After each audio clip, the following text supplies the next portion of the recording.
সম্প্রতি মানিকগঞ্জের গড়পাড়া বাজার এলাকায় ভাস্কর মানবেন্দ্র ঘোষের বাড়িতে আগুন দেয় সন্ত্রাসীরা। সেখানে পুড়ে যায় তার ৩০টিরও বেশি শিল্পকর্ম।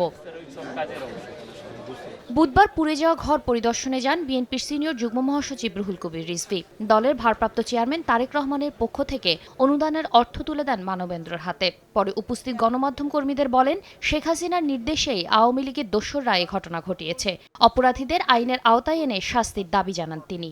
যেহেতু ফ্যাসিবাদ ছিল না, এই কারণে যে আন্দোলন সংগ্রামের নানা প্রতীক তৈরি করে তারা আনন্দ শোভাযাত্রা করেছে, এটাতেই ঈর্ষান্বিত হয়ে আমার মনে হয় স্বয়ং যিনি পালিয়ে আছেন তাদের প্রধান প্রতিভূ, তার নির্দেশেই এখানে ঘাপটি মেরে থাকা তাদের দোসররা এই কাজটা করেছে। এদিন জাতীয় প্রেস ক্লাবে আলোচনা সভায় যোগ দিয়ে দলের স্থায়ী কমিটির সদস্য মির্জা আব্বাস বলেন, প্রশাসনে বিএনপি বসে নেই, আওয়ামী দালালদের কাছ থেকে এনসিপি সুবিধা নিয়েছে বলে অভিযোগ করেন তিনি।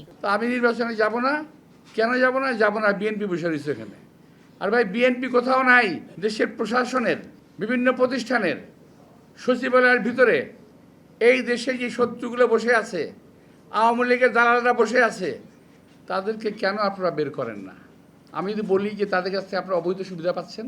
বিএনপির শীর্ষ পর্যায়ে নেতাদের বিরুদ্ধে মিথ্যা ছড়িয়ে বিদেশে বসে কিছু ব্লগার অপপ্রচার চালাচ্ছেন বলেও অভিযোগ করেন মির্জা আব্বাস।